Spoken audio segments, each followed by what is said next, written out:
नमस्कार, आप देख रहे हैं के न्यूज इंडिया और के न्यूज के खास कार्यक्रम देवभूमि के दंगल में आप सभी का स्वागत है। मैं हूं आपके साथ गरिमा वाजपेयी और आज देवभूमि के दंगल में बात होगी आर्थिक सर्वेक्षण जारी, हिमाचल पड़ा भारी।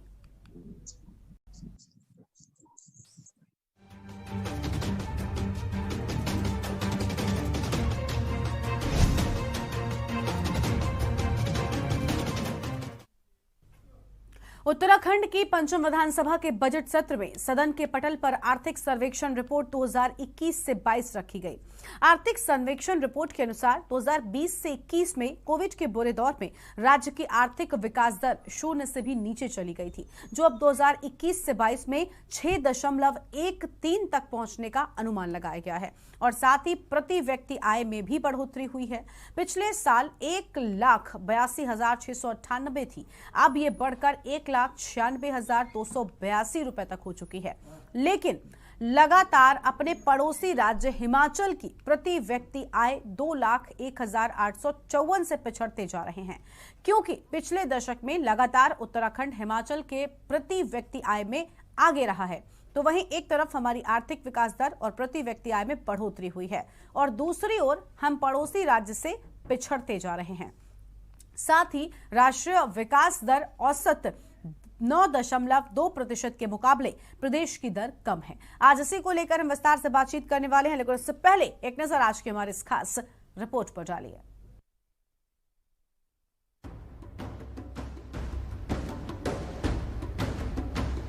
उत्तराखंड सत्र के दौरान आर्थिक सर्वेक्षण की रिपोर्ट में कई तरह खुलासे हुए हैं, जिसके तहत उत्तराखंड अपने पड़ोसी राज्य हिमाचल प्रदेश के प्रति व्यक्ति आय के मामले में दूसरे साल भी पीछे रहा। आर्थिक सर्वेक्षण के अनुसार उत्तराखंड की प्रति व्यक्ति आय 1,96,282 रुपए हो गई है, जो कि हिमाचल की 2,01,884 के मुकाबले 5,572 रुपए ज्यादा है। उत्तराखंड की प्रति व्यक्ति आय पिछले 2 सालों से अपने पड़ोसी राज्य हिमाचल की प्रति व्यक्ति आय से पिछड़ती चली आ रही है, लेकिन बीते 2011-12 से 2019-20 तक उत्तराखंड की प्रति व्यक्ति आय हमेशा हिमाचल से ज्यादा रही। अब सोचने वाली बात यह है कि आर्थिक सर्वेक्षण रिपोर्ट में आर्थिक विकास दर शून्य से 6.13 हो चुकी है। उत्तराखंड की आर्थिक विकास दर तो बढ़ी है, लेकिन अभी भी उत्तराखंड राष्ट्रीय औसत से कहीं पीछे है। आर्थिक सर्वेक्षण रिपोर्ट कई मायनों में सुकून देने वाली है, तो कई तरह से सोचने पर भी मजबूर कर रही है। वहीं भाजपा का इन सब चीजों को लेकर कहना कि कोरोना महामारी की वजह से जो हमारी आर्थिक विकास दर शून्य से भी नीचे चली गई थी, वो अब 6.13 हो चुकी है। 6.13 के आसपास रहने का अनुमान जो है हमारी सरकार ने किया है। जो वित्त पोषित जो संस्थाएं इसका काम कर रही हैं, उन्होंने अनुमान किया है। तो मुझे लगता है कि धीरे धीरे अर्थव्यवस्था इस प्रकार पटरी पर आ रही है। और इसके साथ ही जो अभी 2 दिन पहले बजट प्रस्तुत हुआ, उसमें विनिर्माण के क्षेत्र में जो आधारभूत ढांचा है, सड़कों के विकास के लिए, कृषि सेक्टर पे, हेल्थ सेक्टर में जहां रोजगार व्यापक पैमाने पर जनरेट होता है और उससे रेवेन्यू का ढांचा खड़ा होता है, उससे जो है एम्प्लॉयमेंट जनरेट होता है, वो जो विकास दर को आगे बढ़ाने में और उसको जो है खड़ा करने में बड़ा सहायक होता है, वहां बजटीकरण बड़ी मात्रा पर हुआ है। और इसका सीधा असर मुझे लगता है कि हमारे आने वाले जो है वित्तीय वर्ष में हमारे विकास पर दिखाई पड़ेगा, हमारे आर्थिक प्रबंधन पर दिखाई पड़ेगा। आर्थिक सर्वेक्षण रिपोर्ट को लेकर कांग्रेस प्रदेश संगठन महामंत्री मथुरा दत्त जोशी भाजपा सरकार पर वार करते हुए कहा कि सरकार ने आर्थिक सर्वेक्षण रिपोर्ट पेश की है, जिसमें प्रति व्यक्ति आय और आर्थिक स्थिति बढ़ी है। अच्छी बात है, सरकार को लगातार और प्रयास करते रहना चाहिए, लेकिन सरकार को प्रदेश के राजस्व बढ़ाने की ओर कोई प्रयास नहीं किया जा रहा है। जो आंकड़े आ रहे हैं वो बड़े विरोधाभासी आंकड़े हैं। ठीक है, आपकी आय बढ़ी, आपका प्रति व्यक्ति आय बढ़ गई, लेकिन इस प्रदेश का राजस्व कब बढ़ेगा? अगर कुल राजस्व प्राप्ति की ओर अगर हम ध्यान दें, जो राजस्व कलेक्शन आपका होता है वो केवल 15,000 करोड़ के लगभग आता है। टोटल अगर हम इनऑल प्राप्तियां देखते हैं तो 30,000 करोड़ के लगभग आपके पास आता है, और आपका बजट है 65,000 करोड़ का। और ये 35,000 करोड़ आप कहाँ से पूरा करोगे, इस ओर भी सरकार को देखना चाहिए। ठीक है, लिविंग स्टैंडर्ड बढ़ा है, कोरोना के बावजूद आपकी आर्थिक सर्वेक्षण और प्रति व्यक्ति आय भी बढ़ रही है। आप प्रदेश का सुनियोजित विकास किस तरीके से करना चाहते हैं, ये कहीं कोई रोड मैप सरकार ने अपनी तरफ से नहीं रखा है। उत्तराखंड की आर्थिक विकास दर के मुकाबले राष्ट्रीय औसत दर में और प्रति व्यक्ति आय के मुकाबले अपने पड़ोसी राज्य हिमाचल की प्रति व्यक्ति आय से हम पिछड़ते जा रहे हैं। अब देखने वाली बात होगी कि सरकार के द्वारा इस दिशा में किस तरह से काम किया जाता है और पूर्व की भांति कैसे हम इस स्थिति में और बेहतर कर सकते हैं। के न्यूज इंडिया के लिए दानिश अली की रिपोर्ट।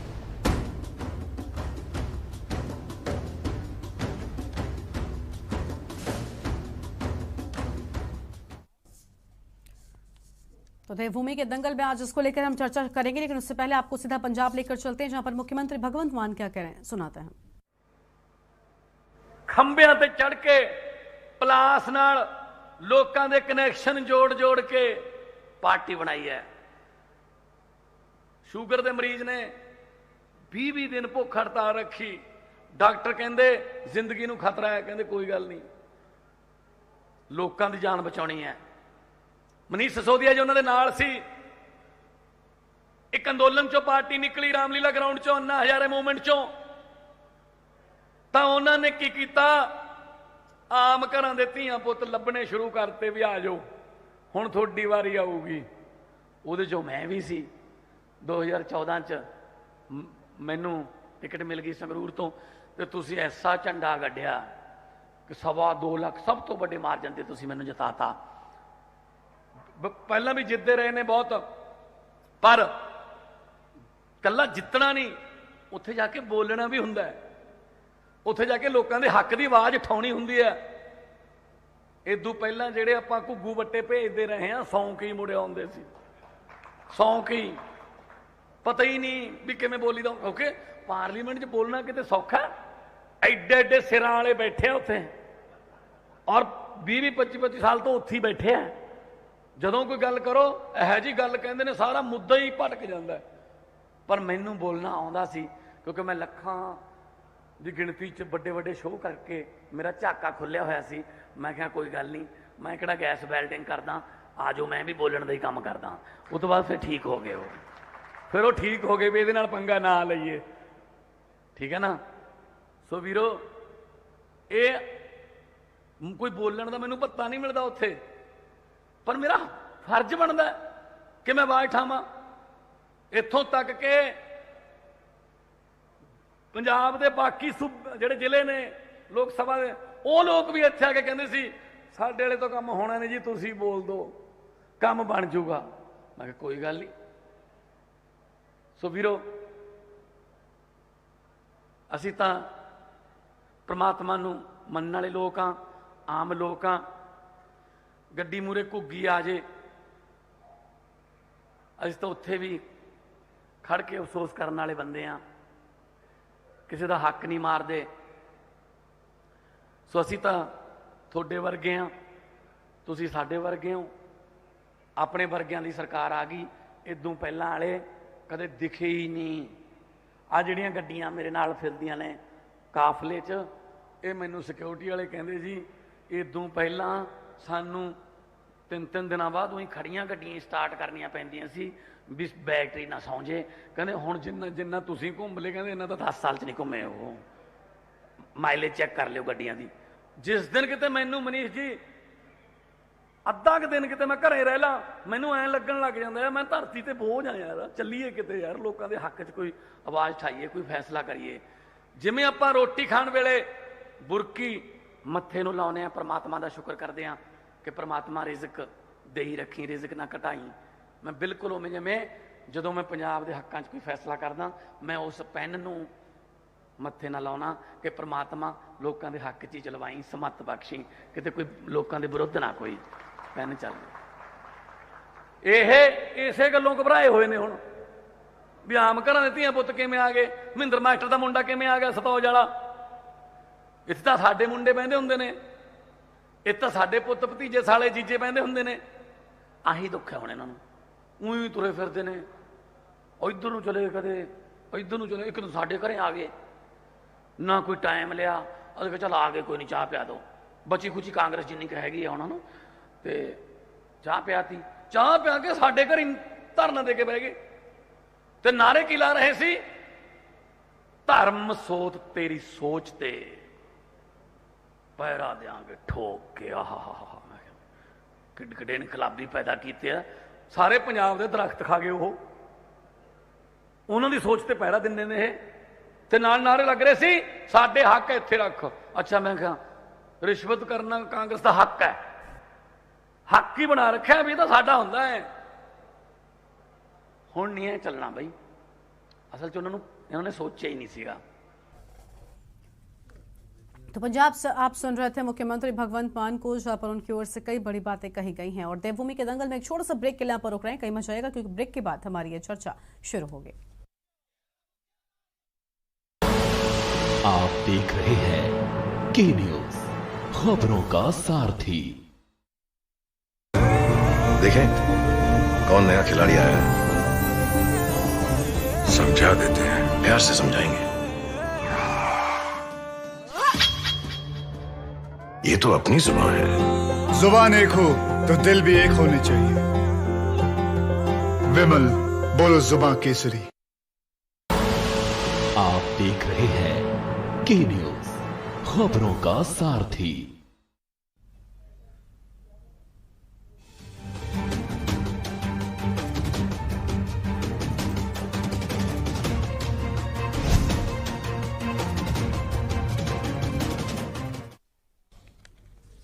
ब्रेक के बाद देवभूमि के दंगल में आप सभी का स्वागत है। तो आर्थिक सर्वेक्षण भारी और हिमाचल पड़ा भारी, आज उसी को लेकर हम विस्तृत रूप से चर्चा करने वाले हैं। लेकिन उससे पहले सबसे पहले आपका हम परिचय अपने मेहमानों के साथ करवाते हैं। हमारे साथ में आज भारतीय जनता पार्टी की ओर से विनय गोयल जी आज हमारी गेस्ट के तौर पर हैं, और वरिष्ठ कांग्रेस प्रवक्ता राजेंद्र चौधरी जी आज हमारे साथ में जुड़ेंगे, और आम आदमी पार्टी से प्रवक्ता है संगीता शर्मा जी आज हमारे साथ में जुड़ी हैं, और वरिष्ठ यूकेडी के नेता पीसी थपलियाल साहब हमारे साथ में हैं, और वरिष्ठ पत्रकार भगीरथ जी भी हमारे साथ में आज जुड़े हुए हैं। सबसे पहले आप सभी मेहमानों का बहुत बहुत स्वागत है।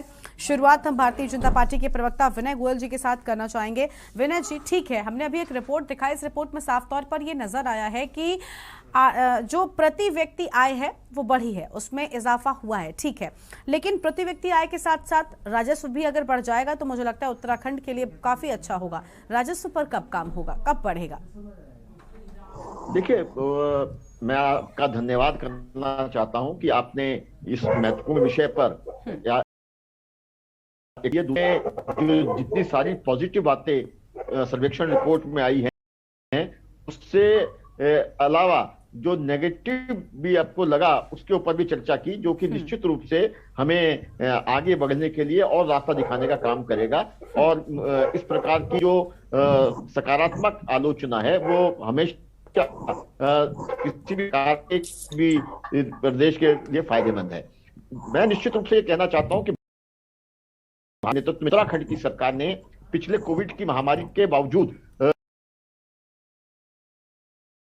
वो अपने आप में उल्लेखनीय है, और उसी कारण से हमारा जो प्रति व्यक्ति आय है वो भी बढ़ी है, और हमारी जो सभी क्षेत्रों में प्रगति की जो झलक है वो साफ दिखाई दे रही है। जहां तक राजस्व का सवाल है, गतिविधि सब लोगों को काम मिलता, हमारा भी वर्षों में की जो गति हमने पकड़ी है उसमें। और जहां तक हमने चर्चा की है हिमाचल की,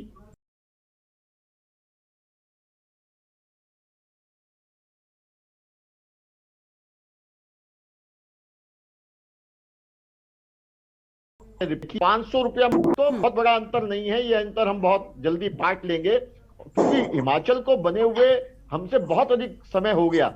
लेकिन अगर हम मात्र 20 वर्षों में भी हिमाचल के आसपास आ पा रहे हैं तो ये भी कोई, मेरे ख्याल से जितनी भी सरकारों ने यहाँ काम किया है, कोई छोटी उपलब्धि नहीं की जा सकती, क्योंकि जो राज्य वर्षों पहले हमसे पहले बना था, और अगर हम उसमें जब राज्य से टक्कर ले रहे हैं तो मुझे लगता है कि ये हम सबके लिए प्रसन्नता का विषय होगा, और हम निश्चित रूप से प्रति व्यक्ति आय के मामले में उसको क्रॉस कर लेंगे। ठीक है, कि प्रति व्यक्ति आय के मामले में कितना क्रॉस कर पाते हैं तो आने वाला वक्त बताएगा। ठीक है, राजेंद्र चौधरी जी हमारे साथ में कांग्रेस पार्टी की ओर से। राजेंद्र जी, आर्थिक सर्वेक्षण पर सियासी रार छिड़ी हुई है, क्या वजह है आखिर? क्योंकि हम देख रहे हैं कि उत्तराखंड पर अब हिमाचल प्रदेश भारी नजर आ रहा है। यशी, आपके चैनल पे 3-4 दिन पहले भी इस विषय पर डिबेट हुई। राजेंद्र जी, मैं गरिमा हूं आपके साथ। अच्छा, गरिमा, सॉरी। जी। और मैंने उसमें कहा था कि उत्तराखंड जो राज्य है उसका कर्ज 44,500 कुछ करोड़ से बढ़ के 89,780 करोड़ हो गया 31 मार्च 2022 तक। पिछले 5 सालों में जो सरकार है इसने जो कर्ज लिया उससे कोई डेवलपमेंट का काम नहीं किया, पहली बात। दूसरी बात, पिछले 5 सालों की सरकार में, ये गोयल साहब बैठे दिल पे हाथ रख के कहते हैं कि सरकार 5 रुपए का भी निवेश ला सकी क्या उत्तराखंड में? यहाँ तक पर कैपिटा इनकम का सवाल है, इस पर कैपिटा इनकम में ये पिछले 6 साल तक ये जो 3 मुख्यमंत्री रहे हैं इनका कोई योगदान नहीं है। ये तो जो पिछले लोग थे, जो पिछले 15 साल पहले के लोग जो नींव जमा गए, ये उनका वो था। दूसरी चीज मैं कहूंगा, इस रिपोर्ट पे गोयल साहब जब आपका नंबर आएगा आप दिल खोल के कहना, उत्तराखंड के बजट पे कैग ने भी सवाल उठाया है। अनुपूरक बजट का 5590 करोड़ रुपया इन्होंने पिछली बार खर्च नहीं किया। उसके अलावा जो इनका टोटल रेवेन्यू है, रेवेन्यू जनरेशन के लिए इन्होंने कोई प्रयास नहीं किया, इन्होंने कोई रोजगार सृजन नहीं किया। इन्होंने जो एसेट्स है, किसी भी राज्य की तरक्की का आधार उसके एसेट्स और रेवेन्यू कलेक्शन होते हैं। ना इन्होंने रेवेन्यू बढ़ाया और ना इन्होंने एसेट्स बढ़ाए। ये तो बस इनका काम जैसे जो चल रहा है। मैं बार बार उस सब्जेक्ट पे आना नहीं चाहता क्योंकि ये बहुत इंपॉर्टेंट जो है डिस्कशन आज आपने किया है।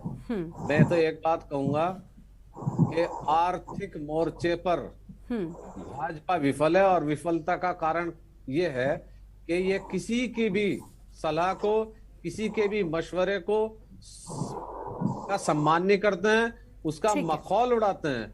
और इन्होंने ना केवल उत्तराखंड बल्कि देश को भी गर्त में ढकेल दिया। ठीक है, देश को भी गर्त में ढकेल दिया है।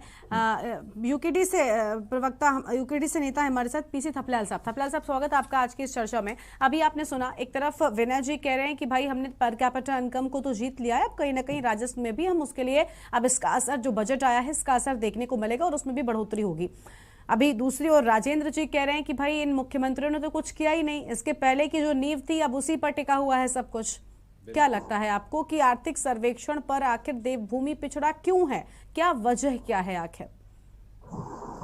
हमने जो भी हमारे एसेट हैं या जो हमारे पास प्राकृतिक संसाधन है उसकी तरफ कभी भी किसी भी दल ने, चाहे भारतीय जनता पार्टी की सरकार हो चाहे कांग्रेस की हो, उसको कभी नहीं सोचा, उसकी तरफ गए नहीं। और हमने अपने सामने राज्य बनने के बाद यहाँ के राजनेताओं को बहुत धनी होते हुए देखा, अकूत संपदा का मालिक। जबकि हिमाचल में देखेंगे वहां की जनता धनी हुई है और हमारा उत्तराखंड की जनता गरीब होती जा रही है और ये लगभग फेल स्टेट के कगार पे पहुंच चुका है। अगर हम जो कुछ बोलना चाहें, क्योंकि कौन रोकता है हमें, तो हम बोलते हैं कि हमने स्वर्ग बना लिया, लाना बना लिया। लेकिन हमने जो आज हिमाचल का जो कैपेसिटी है उससे दुगना किया, 5 गुना कैपेसिटी हमारी है। हमारे पास, मैं पहले भी कहा है, बार ही इतना पैसा बरसता है हरिद्वार में, या हमारे 4 धाम जो है उनके पास 4 ऐसी व्यवस्था नहीं है जो हमारे पास है। हमारे पास गंगा, जमुना, शारदा जो नदियां हैं, इन नदियों के जो संसाधन है, जो रेत, बजरी, जो पत्थर आता है, वो कहीं मतलब कहीं नहीं है, किसी के पास नहीं है। लेकिन इसको कौन खा रहा है, कौन निगल रहा है? और तो और हमारे पास एक मिनी झील है, एशिया की टिहरी झील। उस झील से क्या कमा रहे हैं हम? अगर भारतीय जनता पार्टी का प्रवक्ता ये बता दे कि हम कहां से कमा रहे हैं तो मैं इनके चरण धो के पी जाऊंगा। ये कहीं मतलब ये बता दे कि टिहरी झील से इन्होंने क्या कमाई की। जबकि अगर योग्य नेतृत्व हो तो केवल टिहरी झील उत्तराखंड के हजारों हजार युवाओं को रोजगार दे सकती है, लेकिन नहीं। आप ये देखिए उसकी मछली कौन खा रहा है आज दिन तक ये नहीं पता। अगर भारतीय जनता पार्टी का प्रवक्ता ये बता देगा कि इसकी मछली कौन खा रहा है तो हाँ। मैं धन्य मानूंगा। यानी आपको ये लगता है ना कि प्राकृतिक संसाधन तो देखिए तोहफा आपको प्रकृति ने काफी कुछ दिया, लेकिन उसका सही इस्तेमाल ये नहीं कर पा रहे शुरुआत से। वो लुटवा रहे हैं माफियों से। हाँ। पूरा माफियों से शिकंजे में है उत्तराखंड। जनता तो बेचारी, उसको तो मूर्ख बना बना के हिंदू बनाने का अफीम खिला रखी है। बाकी हमारे संसाधन जिस तरह से लूटे जा रहे हैं, हाँ। यूं ही नहीं हुआ जो एक कार्यक्रम बना कि 46 विधायक प्रचंड बहुमत देने के बावजूद भी एक हारे हुए विधायक को पूरा जिताकर मुख्यमंत्री बनाया गया। इसके पीछे गहरी साजिश है और गहरे कारण है। अगर जनता उसको जान जाएगी तो तब इनका पूरा चेहरा जो इन्होंने ओढ़ा हुआ है वो साफ हो जाएगा। लेकिन इस समय जनता सुनने के लिए तैयार नहीं है, क्योंकि आप देखिए कि जो हमारी एकमात्र संसाधन था फौज में जाना, उस पे भी ग्रहण लगा दिया इन्होंने 4 साली जो अभी अग्निवीर बना के, जिसके मतलब कहां के हमको कहीं का नहीं छोड़ा। आज ये बता दे कि ये जो उत्तराखंड के संसाधन है, या हमारा जो जल है, जल पे मैडम 100 मीटर इधर और 100 मीटर उधर, हम छू नहीं सकते अपने जल संसाधन को। आप पूछो इनको कि कौन है वो जो ये कानून बना रहे हैं, कौन है वो मेरे खेत में अगर पेड़ है मैं अपने पेड़ को नहीं काट सकता। किसने ये कानून बनाए? और ये अंधे बैठकर राजा बने हुए हैं और हमारे को स्वर्ग का तस्वीर दिखा रहे हैं। एकमात्र सावध ऑल वेदर रोड के अलावा ये कुछ नहीं बोल सकते। और वो भी केंद्र की परियोजना दे रखी है कब से, जो रेल लटकी हुई थी, और जो ऑल वेदर तो सड़कें पहले से भी थी, लेकिन नया नाम दिया जाता है। सेना, इतनी बहादुर सेना में नया नाम देकर अग्निवीर और अग्निपथ करके क्या करना चाहते हैं वो बद्रीनाथ और केदारनाथ जाने। हम तो इनको नहीं समझ सकते कि कैसा। ठीक है, यानी आप भी असंतुष्ट नजर आ रहे हैं विनय जी। देखिए अभी यहाँ पर जो उत्तराखंड के आपके जो विपक्षी दल हैं, हम कहेंगे उत्तराखंड की जनता कहीं ना कहीं जो अभी भी भ्रम की स्थिति है वो है कि भाई पर कैपिटा इनकम पर भले ही आप आगे बढ़ रहे हैं, लेकिन राजस्व क्यों नहीं बढ़ रहा है? क्योंकि उत्तराखंड को ईश्वर ने बहुत सारी ऐसी प्राकृतिक सौगातें दे रखी हैं जिनका इस्तेमाल अगर किया जाए ठीक ढंग से तो कहीं ना कहीं बड़ा राजस्व वहां से भी आ सकता है, लेकिन उसका इस्तेमाल नहीं हो रहा है। हाँ, राजेंद्र जी कुछ कह रहे हैं, उनके पास लौटेंगे, आपके पास आएंगे वापस राजेंद्र जी। पहले और मेहमान एक एक प्रतिक्रिया उनकी ले लेते हैं। संगीता जी हमारे साथ में लगातार बनी हुई आम आदमी पार्टी की प्रवक्ता हैं। संगीता जी कुछ कहना चाहेंगे आप? उत्तराखंड पर हिमाचल प्रदेश भारी पड़ गया है, पर कैपिटा इनकम तो बढ़ रही है, लेकिन राजस्व में कोई सुधार क्यों नहीं होता? अभी थपलियाल साहब ने बड़ी बात कही है कि भाई बहुत सारे प्राकृतिक उपहार आपको प्रकृति ने दिए हैं, इस्तेमाल उनका क्यों नहीं होता है? गरिमा जी, थपलियाल जी की बात से मैं बिल्कुल सहमत हूँ कि उत्तराखंड में हिमाचल से ज्यादा प्राकृतिक संसाधन है, और किसी भी प्रदेश की या किसी भी देश की प्रति व्यक्ति आय बढ़ाने के लिए जो वहाँ के संसाधन है, पहले आपको उनका सदुपयोग करना पड़ेगा, उनका यूटिलाइजेशन करना पड़ेगा। बिल्कुल। और दूसरी चीज बेरोजगारी, अगर लगातार बेरोजगारी बढ़ती रहेगी तो पर कैपिटा इनकम डाउन होती जाएगी। तो आप जो सरकार है, ये बेरोजगारी की दर निरंतर हम देख रहे हैं कि बढ़ती ही जा रही है। तो पहला तो बेरोजगारी को आप कम कीजिए, दूसरी चीज जो यहाँ के संसाधन है उनसे राजस्व बढ़ाने का काम कीजिए, तो कैपिटा इनकम बढ़ेगी। और तीसरी चीज, हमें कृषि पर भी बड़ा ध्यान देना पड़ेगा। सरकारें बिल्कुल भी धरातल पर काम करने की स्थिति में और नहीं है और ना ही कर रही है। हम पहाड़ों में देखते हैं कि वहाँ की फसलों को सुअर, बंदर लगातार खराब करते हैं, लेकिन सरकार ने इनके लिए भी कोई भी बंदोबस्त करने का आज तक कोई काम नहीं किया। जब बचत नहीं होगी तो निवेश नहीं होगा, और जब निवेश नहीं होगा तो हम कैसे पर कैपिटा इनकम को बढ़ाएंगे? तो बहुत से ऐसे छोटे छोटे बिंदु हैं जिस पर हमें काम करना पड़ेगा।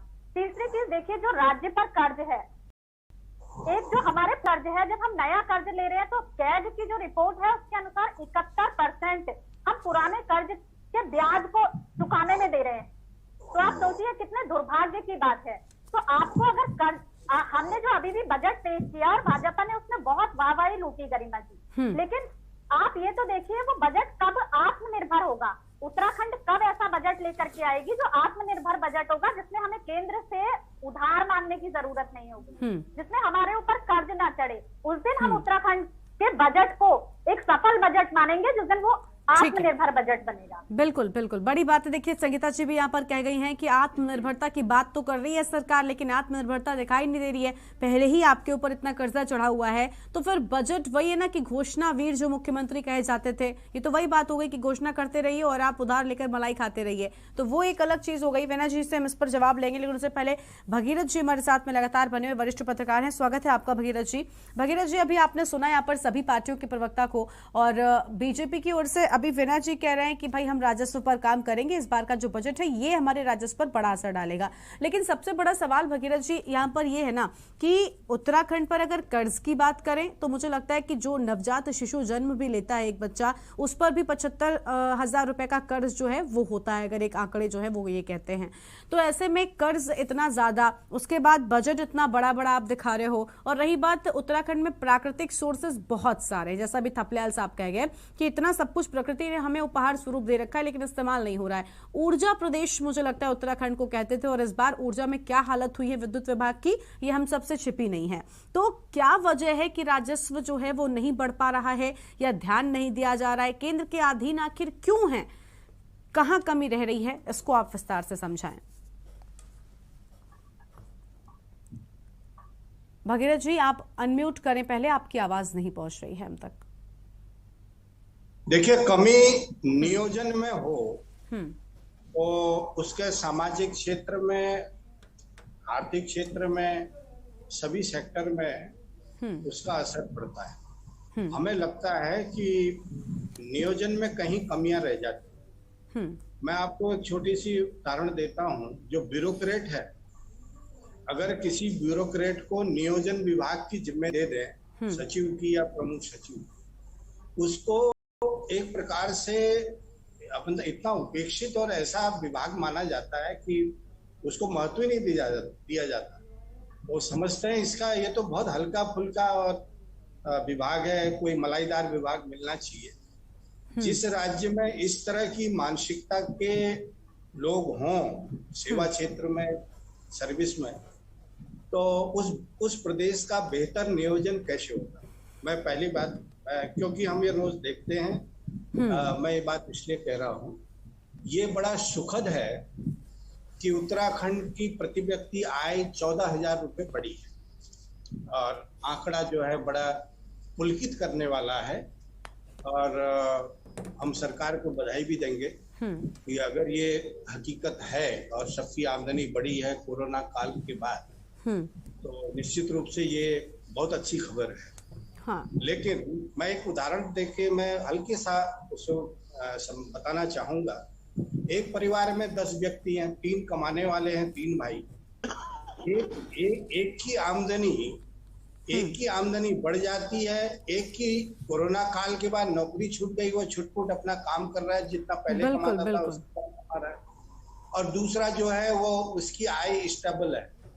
अब जब हम परिवार की एवरेज आय निकालेंगे, क्योंकि एक व्यक्ति की आय 2 गुना, 3 गुना, 4 गुना बढ़ गई, जैसे उत्तराखंड में बढ़ती है राजनेताओं की, माफियाओं की, और खनन माफियाओं की, आबकारी माफियाओं की, तो एक एवरेज उससे परिवार वो एवरेज तो बढ़ेगा। लेकिन जो गरीबी का जो स्तर है, लगभग 18% जो गरीबी है, अब उन गरीबों की आय कहाँ बढ़ी, किस किस की आय बढ़ी? तो ऐसा है कि इसमें कोई आलोचना या किसी को आईना दिखाने जैसी बात नहीं है। यह हकीकत है कि गरीबी का स्तर देखिए, उसका आकलन करिए, कितने जो अंत्योदय राशन कार्ड है उनकी गणना कीजिए, वो सब गरीबी और बीपीएल परिवार के लोग हैं जी। ये तो हम बड़े उत्साहित हैं कि हमारी पर कैपिटा इनकम जो है वो छलांग लगा रही। एक बात तो ये है, अब आय तो बढ़ी, दूसरी तरफ आप जाइए महंगाई की तरफ। महंगाई दर 5.83 से 6.38 पे जंप कर गई है, बढ़ गई है। आय बढ़ी, महंगाई बढ़ गई।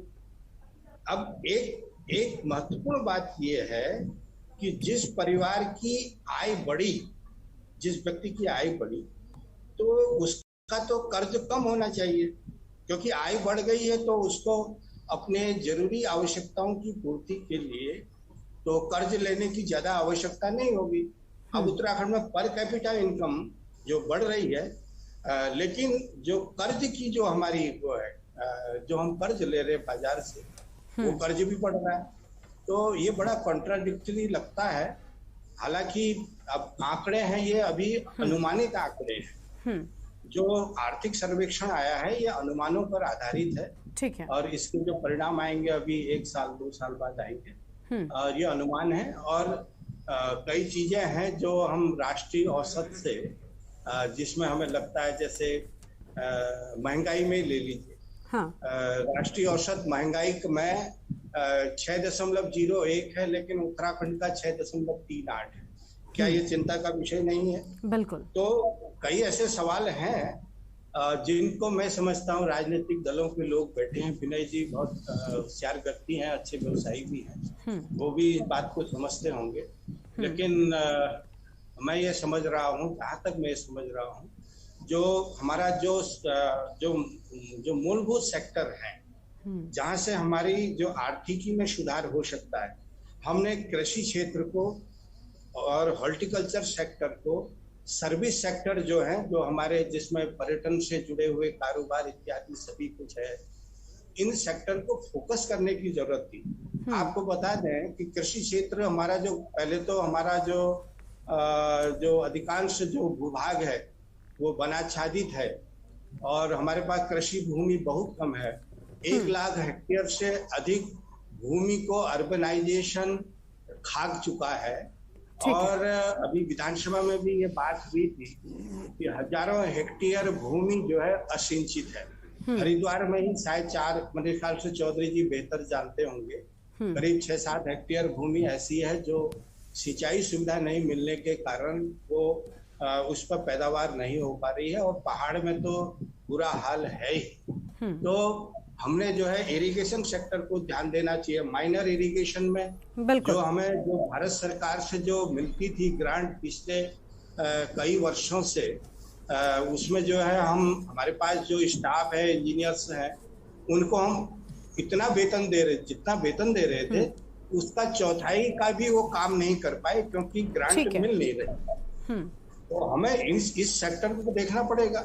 अब आप देखिए जो कृषि क्षेत्र है उसमें, और उद्योग क्षेत्र में, और सर्विस सेक्टर में, अब ये जो आकलन है ये तो ठीक है, ये भी अनुमान है। इससे पहले देखिए ये माइनस में गए, इनमें इनकी जो वृद्धि जो दर है वो उनमें बहुत ज्यादा उसका ग्राफ गिरा हुआ है। तो हम जब कृषि क्षेत्र को नहीं संभाल पाएंगे, हॉर्टिकल्चर जो संभावना वाला क्षेत्र है, हम हिमाचल से तुलना कर रहे हैं, लेकिन हम हिमाचल का अनुसरण क्यों नहीं कर रहे? हिमाचल तो उद्यान से, हिमाचल को जो उठाने में, उसकी इकोनॉमी को आगे बढ़ाने में हिमाचल उद्यान सेक्टर जो है, उद्यानिक क्षेत्र, वो बड़ा कारगर साबित हुआ है, उसको अच्छा बिल्कुल। यानी कुछ चीजें हैं जो अभी भी अनदेखी कहीं ना कहीं हो रही हैं भगीरथ जी, इसी के चलते कहीं ना कहीं अभी भी राजस्व जो है वो पिछड़ा हुआ है।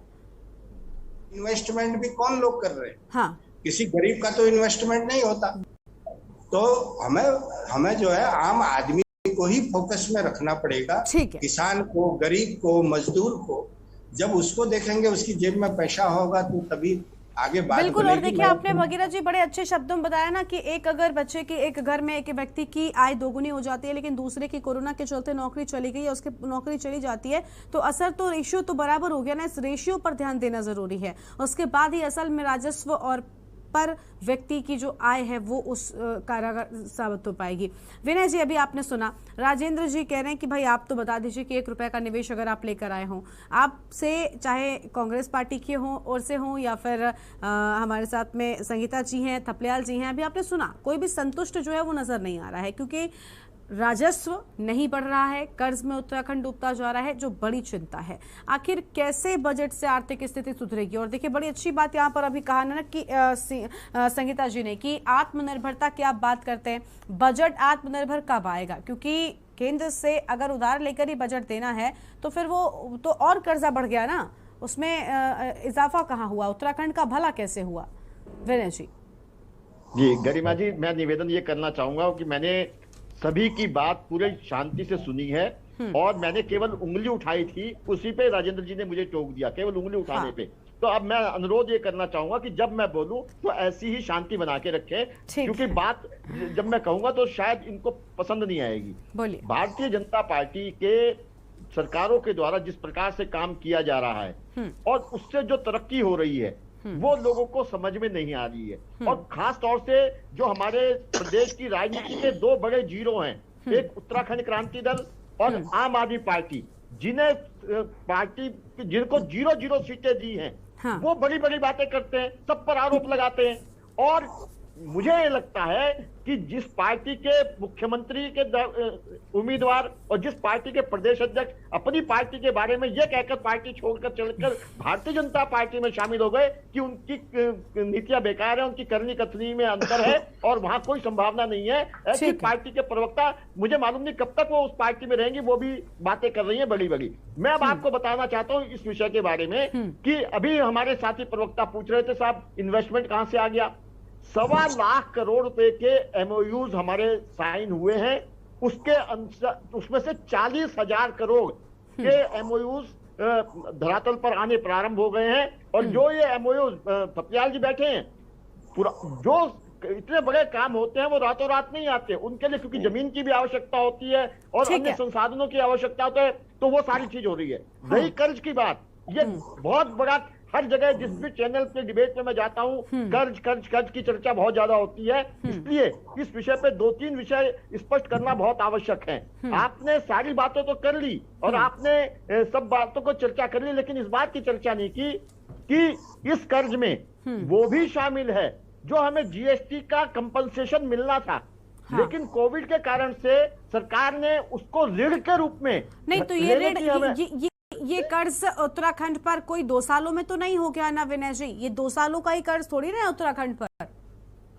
अगर 2 सालों का होता तो कोरोना का असर हम मान लेना उस पर, जीएसटी मान ले। मैं बता रहा हूँ ना आपको, आप महत्वपूर्ण बात मैं बताने जा रहा हूँ, हाँ, समझ लीजिए। हाँ, तो ये इसमें जो जीएसटी का जो कंपनसेशन था वो केंद्र सरकार ने हमें अनुमति दी कि वो भी आप कर्ज के रूप में ले लें, और वो ना हमने उसको कर्ज उसको लौटाना है, वो केंद्र सरकार लौटाएगी, ना उसमें हमने एक नया पैसा ब्याज देना है। नंबर 1 बात।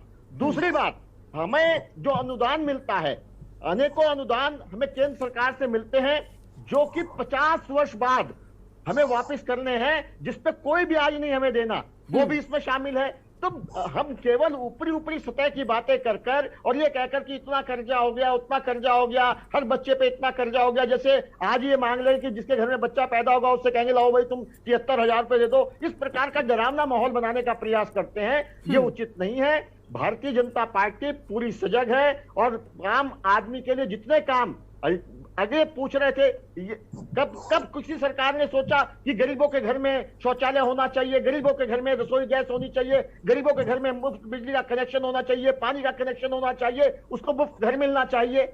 कौन सी सरकारों ने किया? ये हमारी सरकारों ने करके दिखाया है और धरातल पर उतार के दिखाया है, इसलिए जनता हमें साथ दे रही है और बाकी साथ वालों को बड़े बड़े जीरो दे रही है। लेकिन विनय जी आप ठीक कह रहे हैं कि आपने जनता के लिए बहुत सारे काम किए। हाँ, राजेंद्र जी आपके पास से आ रहे हैं। विनय जी आप बिल्कुल ठीक कह रहे हैं कि बहुत सारे काम किए आपने, लेकिन सवाल तो हम यही उठा रहे हैं ना कि आपने काम किया, आपने कर्ज ले लिया, उत्तराखंड की जनता को दे दिया, आपने क्या किया? आप अगर असल में उत्तराखंड की भलाई चाहते तो कर्ज को आप जिस पर कह रहे हैं कि मैं जिस भी चैनल में जाता हूँ उस पर बात होती है, बात तो होगी ना, जब कर्जा लगातार बढ़ता जाएगा बात तो होगी ना।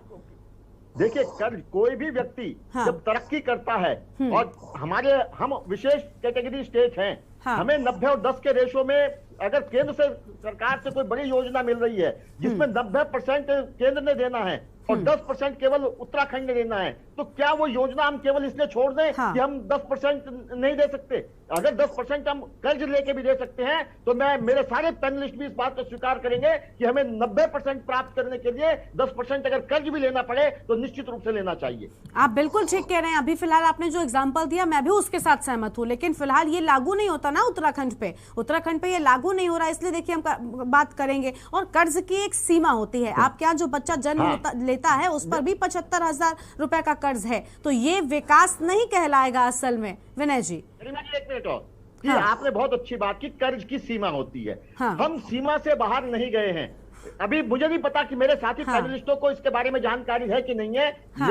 मुझे हाँ समझ लीजिए। जो मैं आऊंगी भगीरथ जी, आऊंगी आपके पास। हाँ बोलिए। नंबर आएगा, आप बोलिए, मैं आपकी बारे में चुप रहा था बिल्कुल। ठीक मैं बोलिए, वो चुप है कि हमने जो 31% हमारी एसजीडीपी के सापेक्ष हमने कर्ज लिया है केवल, जबकि जो मेरे साथी पैनलिस्ट बैठे हुए हैं कांग्रेस के और आम आदमी पार्टी के, इनके स्टेट में 50% तक पहुंच गए हैं। ये 42% से लेके 50% से ज्यादा इनके एसजीडीपी का इन्होंने कर्ज ले रखा है।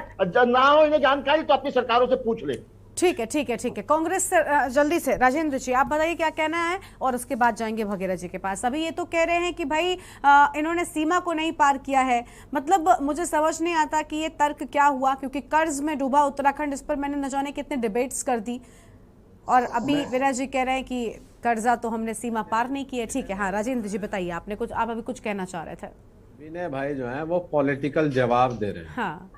हमारा जो प्रश्न है वो राज्य के हित में है। बिल्कुल। मैं विनय भाई से पूछना चाहता हूं कि जब वर्ष 2016-17 के बजट में 44,500 कुछ करोड़ रुपए कर्ज था, और 19-20 में वो बढ़ के 66,000 हो गया, तो ये 3 साल में क्यों बढ़ गया 22,000? पहली बात। दूसरी बात, जो जीएसडीपी है वो पिछले साल 2020-21 में 17% लोअर थी। जब वो 17% लोअर है तो आप ये बताइए पर कैपिटा इनकम फेक तो नहीं है? जब आपकी ग्रॉस प्रोडक्शन कम है, आपके यहाँ रेवेन्यू जनरेशन कम है, आपका फिजिकल डेफिसिट जो है उसका आपने कोई इंतजाम नहीं किया, तो आपकी जीडीपी कैसे बढ़ गई? दूसरी चीज, आपकी जो जवाब सुनेंगे? नहीं विनय जी पहले उनको बोल लेने दीजिए, उसके बाद आपसे हम जवाब ले लेंगे पूरा। गोयल साहब, आपका जो बजट है उस पे कैग ने उंगली उठा दी, जो आप ही का तोता है। आप समझ लीजिए। और अनुपूरक बजट जो ये बार बार मुख्यमंत्री बदलने पड़े, उसमें से 5590 करोड़ रुपए खर्च ही नहीं हुए किसी भी राज्य का। गरिमा जी यहाँ मेरे से बहुत वरिष्ठ बैठे, गोयल साहब भी सीनियर हैं, थपलियाल जी भी हैं, और हमारे पैनलिस्ट भी हैं। किसी भी स्टेट की तरक्की उसके रेवेन्यू और उसके एसेट्स के बेस पर होती है। बिल्कुल बिल्कुल। और उत्तराखंड ऐसा राज्य है जिसके पास नेचुरल रिसोर्सेज हैं रेवेन्यू जनरेशन के लिए। बिल्कुल। नेचुरल एसेट्स हैं वनों के, नेचुरल एसेट्स हैं हमारे पास खनिज पदार्थों के, हमारे पास नेचुरल एसेट्स हैं जड़ी बूटियों के, लेकिन हमने उसका इस्तेमाल नहीं किया। हमने दोहन किया। जैसे अभी थपलियाल जी कह रहे थे कि नेताओं की बिल्डिंगें बढ़ गई, मैं ऐसे 50 लोगों को जानता हूं जिनके पास 2002 में होटल का बिल देने के पैसे नहीं थे, 1500 रुपए भी। और आज उनके पास 1-1 करोड़ और 2-2 करोड़ की कारें हैं। दुर्भाग्य इस बात का है गरिमा कि इस राज्य में सी क्लास कॉन्ट्रैक्टर जो थे वो सारे, उनमें से अधिकांश इस सत्ता के भागीदार बन गए। ठीक है। और गोयल साहब, इस बजट में आप ये बताइए, आपने हेल्थ में कितने प्रतिशत बढ़ाया? आप बताइए एजुकेशन में इस बजट में आपका कितना अंश है? आप बताइए एग्रीकल्चर में कितना है? नेशनल में जो राष्ट्रीय आंकड़े हैं, पिछले साल 6.5% हमारा सिर्फ हेल्थ बजट था।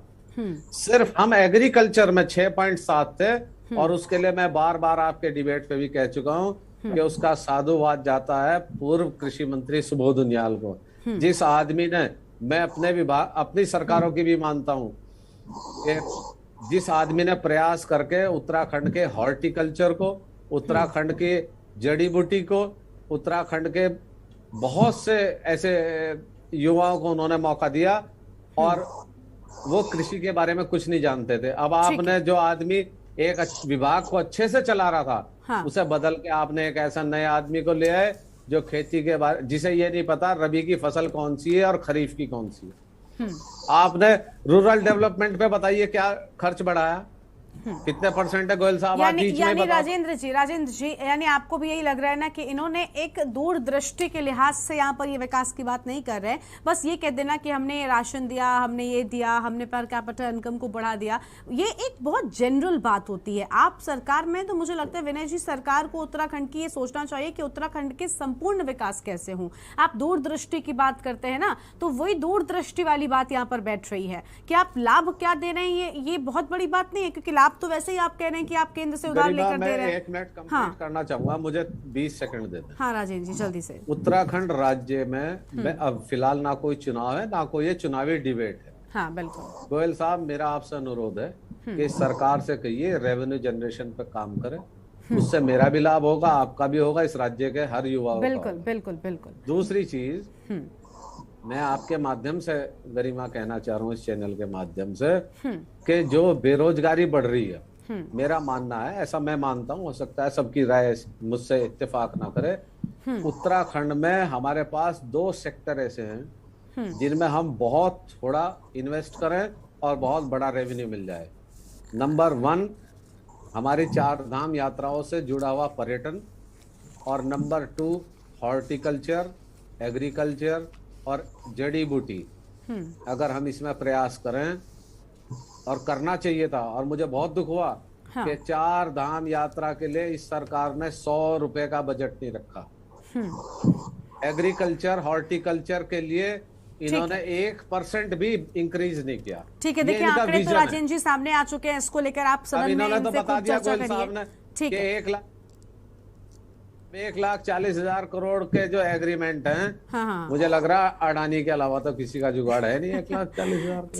ठीक है। अभी जवाब लेंगे इस पर हम विनय जी से, लेकिन उससे पहले भगीरथ जी को जोड़ लेते हैं एक बार। भगीरथ जी, अभी आपने सुना विनय जी कह रहे थे कि जानकारी नहीं, आपने कहा कि नहीं मुझे पूरी जानकारी है, लेकिन ये जो एक बात यहाँ पर अभी विनय जी ने कही, मैं उस पर आपसे जाती हूँ कि आप उसका विश्लेषण करें थोड़ा सा। उन्होंने कहा कि हमने अभी कर्ज की सीमा को पार नहीं किया है। क्या कर्ज की कौन सी सीमा है जो बची है उत्तराखंड में टूटने के लिए, पार होने के लिए? क्योंकि जो बच्चा जन्म ले रहा है 75,000 के कर्ज के साथ में, उस प्रदेश में और कितना कर्ज हो सकता है? क्या उत्तराखंड के राजस्व ऐसा ही चलता रहेगा? क्योंकि जब सीमा अभी पार ही नहीं हुई, तो मुझे लगता है अभी तो और कर्ज लेने की सोचेगी पार्टी। ये सच है कि हम सीमा के भीतर हैं। मैं विनय जी की इस बात से सहमत हूँ। हाँ। हमारी जो सकल घरेलू उत्पाद है उसका हम 7-8% तक, जो कोरोना काल में भारत सरकार ने राज्यों को राहत दी थी कि आप कर्ज की सीमा बढ़ा सकते हैं, अभी भी ये 3% से नीचे है। तो राजकोषीय घाटा जिसको कहते हैं, तो 3% पर है। अगर ये 8 से ऊपर जाता तो हम निश्चित रूप से हम सरकार की आलोचना कर पाते, लेकिन आंकड़ों में ये नियंत्रित प्रतीत होती है। लेकिन भगीरथ जी आप पूरा करिएगा, मैं बस मैं अपनी बात एक जोड़ना चाहती हूँ आपके साथ, आप पूरा करिएगा कि आपने कहा कि हाँ ठीक है सीमा के भीतर हैं, लेकिन सीमा के भीतर रहकर भी अगर कुछ चीजें बिगड़ रही हैं, हमारे उत्तराखंड का विकास नहीं हो पा रहा, अगर सीमा के भीतर भी है, मैं कहती हूँ कि सिर्फ 1% ही कर्ज हम मान कर चलते हैं कि उत्तराखंड के ऊपर है, बावजूद इसके क्या सरकार को ये ध्यान में नहीं रखना चाहिए कि जो भी कर्जा है उसे हम रेवेन्यू बढ़ाकर कम करें? मुझे लगता है वो प्रतिशत कितना भी हो, आंकड़ा कितना भी हो, काम तो उस पर होना चाहिए ना। महत्वपूर्ण बात यह है कि कर्जा लेके घी पीने वाली बात नहीं होनी चाहिए। बिल्कुल, बस यही कहना। अगर मैं आज घर बनाऊंगा, नया घर लूंगा, मैं भी बैंक के दरवाजे में जाऊंगा और कर्ज लूंगा। बिल्कुल। या मैं कोई फैक्ट्री लगाऊं या कोई और कारोबार करूं, कोई वाहन लूं, तो ये सुविधा है, इसका लोग लाभ उठाते हैं, व्यक्तिगत इंडिविजुअल लोग भी और कंपनीज भी उठाती हैं। लेकिन उसमें ये जरूर देखा जाता है कि हमारी जो आय की जो आय का स्तर है, हम उसको पार न करें। हमारा कहने का मतलब ये है कि आप कर्ज लेके केवल उसको नॉन प्लान में खर्च करने के लिए कर्जा ले रहे हैं, तो मैं ये समझता हूँ ये प्रवृत्ति ठीक नहीं होगी।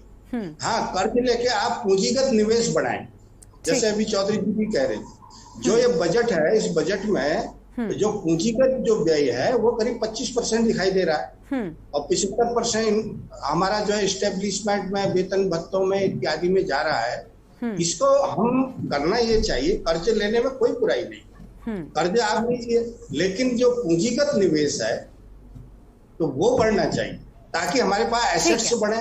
एसेट बढ़ेंगी तो हमारा रेवेन्यू जो है, जो कर राजस्व बढ़ेगा। हालांकि 2020-21 का जो कैग की रिपोर्ट है वो ये बता रही है कि करीब 24% कर राजस्व में वृद्धि हुई है कोरोना काल में भी, और ये अच्छा संकेत था और इसको बढ़ाया भी जा सकता है, नए स्रोत भी विकसित किए जाते हैं। चिंता तो सरकार की, हमारी चिंता अलग थोड़ी है। बिल्कुल बिल्कुल, क्योंकि उत्तराखंड की जनता, विपक्षी भी कहीं बाहर से नहीं आए हैं, विपक्षी भी उत्तराखंड की जनता है, और मुझे लगता है उत्तराखंड का विकास होगा तो वो किसी पार्टी के लिए नहीं बल्कि पूरे प्रदेश के लिए होगा और हर एक व्यक्ति के लिए होगा, तो उस नजरिए से सोचना होगा। ठीक है, संगीता शर्मा जी हमारे साथ में है। संगीता जी, अभी विनय जी ने आपकी पार्टी को लेकर कहा कि आपकी पार्टी के मुख्यमंत्री चेहरा, प्रदेश अध्यक्ष भाई विनय जी की पार्टी में चले गए, भारतीय जनता पार्टी ने ज्वाइन कर लिया। वैसे सवाल तो मैं विनय जी से पूछना चाह रही थी कि ऐसा कौन सा वॉशिंग मशीन है कि आप चुनाव में तो खूब कह रहे थे प्रदेश अध्यक्ष को या फिर मुख्यमंत्री चेहरे को, आपने भर भर के बातें कह दी, लेकिन जब वो आपकी पार्टी में आना चाहते हैं तो सब बिल्कुल पवित्र होकर आते हैं। ऐसी कौन सी गंगा नहला देते हैं आप जो एकदम हर नेता आपकी पार्टी में आने के दौरान एकदम साफ सुथरा हो जाता है? आप कुछ कहना चाहेंगे इस पर संगीता जी? हाँ, विनय जी आएंगे आपके पास। कौन से पाउडर से नहला देते हैं? हाँ, कमल डिटर्जेंट पाउडर है विनय गोयल जी के पास, उससे नहा के सब बिल्कुल गंगा में पवित्र हो जाते हैं। हाँ। और देखिए, इन्होंने जो आम आदमी पार्टी की बात कही, तो दिल्ली राज्य एक ऐसा राज्य है जिसने अपने बजट को सरप्लस में पहुंचाया है। 7,601 करोड़ के सरप्लस में था दिल्ली का बजट, कर्जे में नहीं था विनय जी बजट। मैं आपको बताऊं, जहां हमारी सरकार है, उत्तराखंड में हमारी सरकार नहीं है। दूसरी चीज देखिए, अगर हम लोन लेते हैं तो पहले हमारे मन के अंदर एक मंशा होती है कि हम इस लोन को कैसे चुकाएंगे, और उसके लिए भी एक समय सीमा होती है कि 3 साल और 5 साल के भीतर हमें बैंक को लोन चुकाना होता है। अदरवाइज बैंक हमारे घर कुर्की कर देगा, बैंक हमें जेल में डाल देगा। तो आप भी तो ये बताइए कि ये लोन जो है, जो आप लगातार कर्ज ले रहे हैं, ये कब तक चुकेगा? और देखिए, कर्ज तो चाहे छोटा हो या बड़ा हो, वो लेना कोई बहुत अभिमान की बात नहीं है कि हम कहें कि हम कर्ज लेकर के अपना कोई काम कर रहे हैं और उसमें वाहवाही लूटे, तो ये कोई अभिमान की बात नहीं है। अगर हम मेहनत करके और इस राज्य के राजस्व को बढ़ा करके वो काम करें तो हम अपने बिल्कुल बिल्कुल ठीक बात आप कह रही हैं संगीता जी, बिल्कुल आप ठीक बात कर रही हैं। इसी चीज को लेकर मैंने सवाल भी किया था विनय जी से। संगीता जी, आपने बिल्कुल ठीक कहा कि कर्ज होता है, वो चाहे कुछ रुपयों का हो या। गरिमा जी 20 सेकंड। हाँ, जल्दी से राजेंद्र जी, वक्त बहुत कम है। मैं आपको आंकड़ा अभी नहीं बताऊंगी, वक्त कम है, लेकिन गरिमा जी आप कभी आंकड़ों पर जाइएगा तो जो भी बीजेपी शासित राज्य हैं वो सारे कर्ज में है। अभी हम हिमाचल की बात कर रहे थे, वो भी 63,000 रुपए। और सबसे बड़ी बात, ये मांग भी बड़ी आसानी से लेते हैं और इनको मिल भी बड़ी आसानी से जाता है, केंद्र में भी खुद ही है तो दिक्कत नहीं होती। ठीक है संगीता जी, सुन लेते हैं, जवाब दे रहे विनय जी, जवाब दे रहे विनय जी, जल्दी से सुनते हैं। हाँ, गरिमा जी को शायद ये मालूम होगा कि दिल्ली केंद्र शासित प्रदेश है, और वहाँ केंद्र का भी पैसा लगता है, प्रदेश का भी पैसा लगता है, दिल्ली पूर्ण प्रदेश नहीं है। हाँ, अगर पंजाब के कोई ऐसी बात बताएंगी तो मैं निश्चित रूप से आपकी तारीफ करूंगा। पंजाब का मैंने बताया कि वो एसजीडीपी का 49% से अधिक वो उसने कर्जा ले रखा है, और वहां स्थिति जो आने वाले समय में आपको दिखाई देगी कि क्या स्थिति होने वाली है, जिस प्रकार की आपकी योजनाएं हैं, तब अगर आप वहां कुछ अच्छा करके दिखाएं तब बात कीजिएगा। ठीक है, ठीक है। थपलियाल साहब को जोड़ लेते। राजेंद्र जी प्लीज, अभी उनकी प्रतिक्रिया नहीं आई, थपलियाल साहब को जोड़ते। थपलियाल साहब, अभी आपने सुना, राजेंद्र जी बस अगर वक्त होगा तो आएंगे, प्लीज प्लीज प्लीज। हाँ, जल्दी से संगीता जी, अच्छा बोलिए, जल्दी से बोलिए। जो गोयल साहब ने कहा, सिर्फ इतना सा कहना चाहती हूँ कि पंजाब में सरकार आज बनी है, वो कर्ज जो 3,000 ठीक है, देखिए पंजाब पर बात नहीं करेंगे, पंजाब में क्या होता है ये अलग बात है, इस पर अलग विषय पर चर्चा कर लेंगे, पंजाब पर तब डिबेट हो जाएगी। थपलियाल साहब की आखिरी राय जल्दी से प्लीज। थपलियाल साहब आप बताइए, देखिए आप जब भी हमारे साथ जुड़ते हैं, आप उत्तराखंड के, मैंने ये नोटिस किया है कि आप हर बात में यही कहते हैं कि उत्तराखंड का विकास हो, दूरदृष्टि से संपूर्ण विकास की बात करते हैं। कुछ कहना चाहेंगे आप आज के पूरे डिबेट पर? मैं ये कहना चाहूंगा कि अब संभव नहीं है कि हॉर्टिकल्चर और एग्रीकल्चर के माध्यम से हम उत्तराखंड को खड़ा कर सके अपनी इकोनॉमी में, क्योंकि आज वहां पे जो पलायन हो चुका है और जो वहां जंगली जानवरों का प्रभाव बढ़ चुका है, वो हॉर्टिकल्चर और एग्रीकल्चर नहीं करने देगा। हमें बहुत ही अलग ढंग से चलना पड़ेगा। जो रामदेव ने किया है वही अगर हमारी सरकार करती होती, हम तो मिनरल वाटर के माध्यम से ही विश्व में सबसे बड़ी डिमांड मिनरल वाटर की है। हमारी सरकारें काम नहीं करना चाहती है, और हमारी सरकारों का इतना इजी हो गया कि पेट्रोल में लो, आबकारी में टैक्स लो, तब बोल रहे हैं हमने कमाई कर ली। यानी थपलियाल साहब, आप कुल मिलाकर यही कहना चाहते हैं ना कि नेचुरल रिसोर्सेज का भी ये ठीक इस्तेमाल नहीं कर रहे हैं, जो कि ईश्वर ने सबसे ज्यादा उत्तराखंड को दिया है। मुझे लगता है उत्तराखंड पर्यटन के क्षेत्र में देख लें, मतलब कितनी प्राकृतिक धरोहरें आप सबके पास में है। देखिए तपलाल साहब, माफी के साथ रोक रहे हैं आपको, आज यहाँ पर चर्चा जो है वो बहुत हमारी हो चुकी है और समय बहुत हमारे पास आज कम है, इसलिए चर्चा को यहाँ पर रोकना पड़ रहा है। आप सबका बहुत बहुत शुक्रिया आज की हमारी इस चर्चा में आने के लिए और अपनी बात रखने के लिए। देखिए हम यही चाहते हैं कि उत्तराखंड का संपूर्ण विकास हो, क्योंकि पर कैपिटा इनकम भले ही बढ़ रही हो लेकिन राजस्व में अभी भी बढ़ोतरी नहीं हो रही है, जो उत्तराखंड के विकास के लिए कहीं ना कहीं आगे चलकर बाधा बन सकता है और कर्ज में भी उत्तराखंड डूबा हुआ ये देखना होगा। तो देवभूमि के दंगल में आज बस इतना ही। आप देखते रहिए के न्यूज़ इंडिया। नमस्कार। इस कार्यक्रम के प्रायोजक करता है गोल्डी हिंग, कण कण में जान।